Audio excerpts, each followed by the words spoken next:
დომინოს მოთამაშე ბაბუებმა ცალხელში სიგარეტით და ცალშიც დომინოს ქვით ერთდროულად მარცხნივ გაიშვილეს თითი და მავთუხლართებისკენ მიმანიშნეს. მაგას რო გაივლი, ნაბაკევში ხარ. აი ეს მითხრეს. ის რაღაც, რაც უნდა გამევლო, ინსტალაციას გავდა.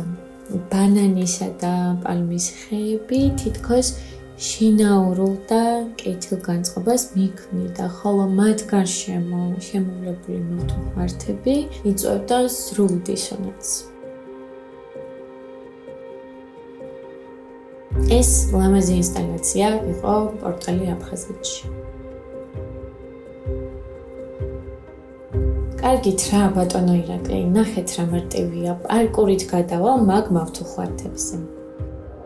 ლამის ცრემლებით დამშვიდობეთ ერთმანეთს. დიდხანს იდგა და მეყურებდა. იცით რა ლამაზი ამინდა იყო? სადღაც შორს ზღვისკენ წვიმდა. ცას მუქ ნაცისფერ ღრუბლებთან ერთად ჩამავალი მზე ვარდის და ატმისფრად ანათებდა.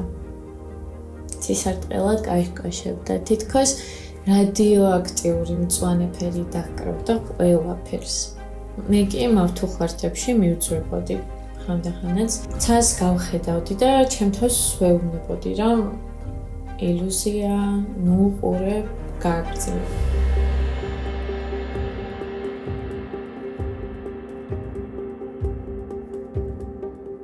ვცდილობდი, რაც შეიძლება ნაკლები ჭრილობით გამოსულიყავი ინსტალაციიდან და თან ფიქრობდი, თუ არ დაეზარათ ამდენი მავთუხლართის გაჭიმვა. ან რაზე ფიქრობდა ის ჯარისკაცი, როდესაც ვიღაცის დავალებას ისმენდა, მიდი, ანდრე, შენ ხურჩადა ნაბაკევის საზღვარზე ეკლიანი მავთუხლართი გაჭიმე.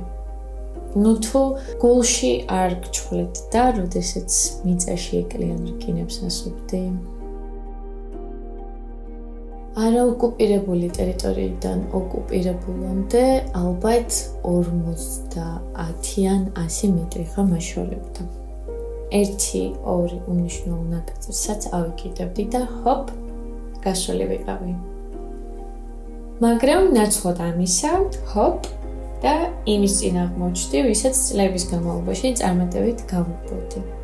ისე გამოვიდა, ახლა ჩემი ნებით ჩავბარდი არც თუ ისე ნანატ რუს ჯარისკაცს.